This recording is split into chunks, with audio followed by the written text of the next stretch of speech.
Hello बच्चों, Shri Vashishtha coaching classes में आपका स्वागत है। कक्षा 8वीं एड ग्रेड गणित अध्याय 10 का प्रश्न क्रमांक 9 क्या है बच्चों? सरल कीजिए।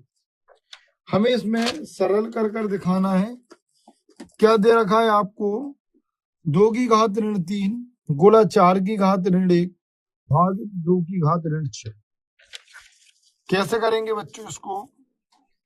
तो मैंने आपको पहले ही बता रखा था कि यदि घात ऋणात्मक है तो सबसे पहले हमें उन्हें क्या करना होता है? धनात्मक बनाना होता है।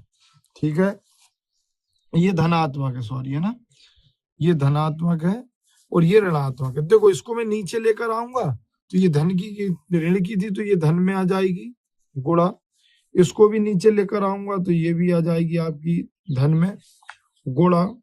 ये तो आपका जैसे का तैसा रहेगा। क्या लिखा? 2 की घात 6/1। अगली स्टेप में मैं इसको लिख सकता हूँ बेटा 1/2 का गुणा 3 बार करेंगे तो 2 गुणा 2 गुणा 2, तो ये हो जाएगा आपका 2 दूनी 4 दूनी 8, ये हो जाएगा 8 गुणा, ये हो जाएगा आपका 4। अब देखो ये भाग है, यदि भाग को मैं गुणा में बदलूंगा तो ये भी क्या हो जाएगा आपका? ऐसा उल्टा हो जाएगा। ठीक है, यदि कोई अपन को परिमेय संख्या दी है, यदि अपन उसके आगे का भाग बदलते हैं तो गुणा में आने के लिए उल्टा करना पड़ता है।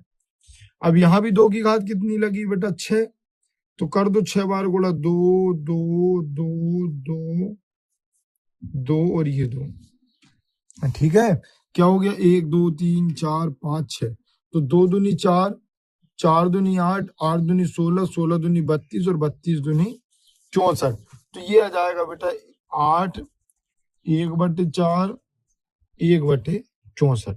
अब इन सब का हमको कर देना गुणा, तो कैसे करेंगे? देखो ऊपर का गुणा तो बच्चों एक एकम एक एकम एक आ जाएगा, इनका करेंगे तो ये हो जाएगा 8 चुके 32 और उसमें इस 64 का और कर देंगे तो देखो 4 दूनी 8 और 4 तिरी 12, 6 दूनी 12 हासिल की 18 और 1 19, 8 4 10 2, मतलब इन सब का जो गुणा होगा वो होगा 20 48।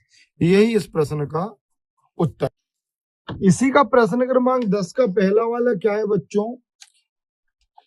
1/3 की घात ऋण 2 धन 1/5 की घात ऋण 2 1/6 की घात ऋण 2। इसको भी हल करना है तो देखो कैसे करेंगे।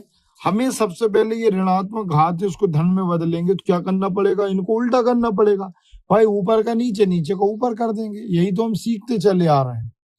तो ये हो जाएगा 3/1 की घात 2, ये हो जाएगा 5/1 की घात 2 और ये हो जाएगा 6/1 की घात 2। बस अब हमें पता है 3 का वर्ग होता है 9, 5 का वर्ग होता है 25 और इसका वर्ग होता है 36, और इन सबको जब हम जोड़ेंगे तो आपको उत्तर आ जाएगा 70। यही इस प्रश्न का क्या है? सही आंसर है।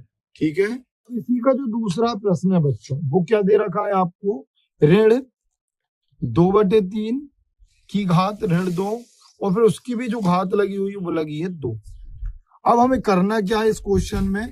जब यदि घात के ऊपर घात होती है तो हम घात का कर देते हैं गुणा, तो ये तो जैसे का तैसा रहेगा और यहाँ देखो ये हो जाएगा 2 दूनी 4, धन का ऋण में होगा क्या हो जाएगा? ऋण।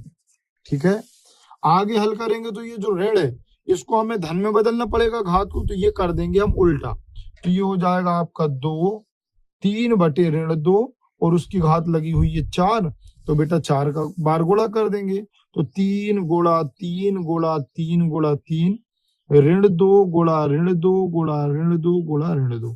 तो देखो 3 तिर का होगा 9, 9 तेरी 27 और 27 का 3 में करोगे तो 81 आ जाएगा। और देखो सम संख्या बन रही है यहाँ पे, देखो 4 बार ऋण है तो ऋण ऋण हो जाएंगे धन, क्योंकि आप याद रखना यदि कभी भी ऋण लगी हो और पावर इवन नंबर हो या सम संख्या हो तो ऋण धन में बदल जाता है, वो तो मैंने यहाँ 100 कर दिया दिखाने के लिए। 2 दूनी 4, 4 दूनी 8 और 8 दूनी 16, तो इस प्रश्न का जो आंसर होगा वो होगा 81/16। इसी का प्रश्न क्रमांक 11 क्या है बच्चों? एक विशेष तारा पृथ्वी से 21.6 गुणित 10 की घात 15 किलोमीटर दूरी पर है। यह निश्चित रखते हुए प्रकाश 3 गुणा 10 की घात 8 मीटर प्रति सेकंड की चाल से चलता है। तो ज्ञात कीजिए प्रकाश उस तारे से पृथ्वी पहुंचने में कितना समय लेता है। तो सबसे पहले हम बेटा यहाँ पर लिख लेंगे दूरी। क्या लिख लेंगे? दूरी। कितनी दी है बच्चों? तो उसने दी है 21.6 गुणा 10 की घात 15 किलोमीटर। अब ये दूरी तो भाई उसने किलोमीटर में दी है और चाल उसने आपको काय में दी है? मीटर में। तो सबसे पहले अपन इसको मीटर में बदल लेंगे। तो हम यहाँ लिख लेंगे दूरी। देखो अब हमें पता है कि भाई 1 किलोमीटर में 1000 मीटर होते हैं। तो हम चाहें तो इस मीटर को क्या लिख सकते हैं? 10 की घात 3 मीटर लिख सकते हैं कि नहीं लिख सकते? क्यों? क्योंकि देखो 1000 10 के घन तो होता है। तो मैं यदि इसको किलोमीटर से मीटर में बदलूंगा तो लिख दूंगा 10 की घात 3 मीटर। बस इतना ध्यान रखना है कि सर ने ये जो लेकर आए हैं ये कहाँ से लाए, तो मैंने यहाँ लिख दिया कि 1 किलोमीटर में 1000 मीटर होते हैं, 1000 10 का घात होता है। फिर हमने आगे पढ़ा कि यदि आधार समान हो तो गुणा में घातें जुड़ जाती हैं। तो इसको मैं लिख सकता हूं 21.6 गुणित 10 की घात 18 मीटर। अब उसके बाद उसने आपको जो चाल दे रखी, क्या दे रखी है? चाल मीटर। अब हमें बताना क्या है? समय। तो समय बराबर होता है अपना दूरी बटे चाल। वही आपको पता है ना, चाल बराबर दूरी बटे समय होता है। तो मैंने चाल को उठाकर यहाँ ले गया, दूरी को उठाकर, समय को उठाकर यहाँ ले गया। बस इसको ही हमको आगे हल कर देना बच्चों। तो मैं यही कर दे रहा हूं। देखो तो चाल कितनी है? 3 गुणा 10 की घात 8 और दूरी आपको दी है 21.6 गुणा 10 की घात 18। तो देखो 3 एकम 3 तो 3 7 21 और 3 दूनी हो जाएगा 6। एक अंक के बाद दशमलव तो दशमलव लगा देंगे। अब देखो ये गुणा में है, घातें भाग में है। तो देखो 10 की घात 8 से 10 की घात में 18 को काटूंगा तो कितनी बार में कटेगा? 10 बार में कटेगा। क्यों? क्योंकि देखो घाटें घटती तो हैं। तो 18 में से 8 जाएगा तो बचेगा 10। तो आपका जो उत्तर आएगा 7.2 गुणित 10 की घात 10 सेकेंड। ये 10 है ना, 10 की घात 10 सेकेंड होगा। यही आपके प्रश्न का उत्तर है। हमारे चैनल को लाइक करें, सब्सक्राइब करें, अपने दोस्तों के साथ शेयर करना ना भूलें। Thank you for watching.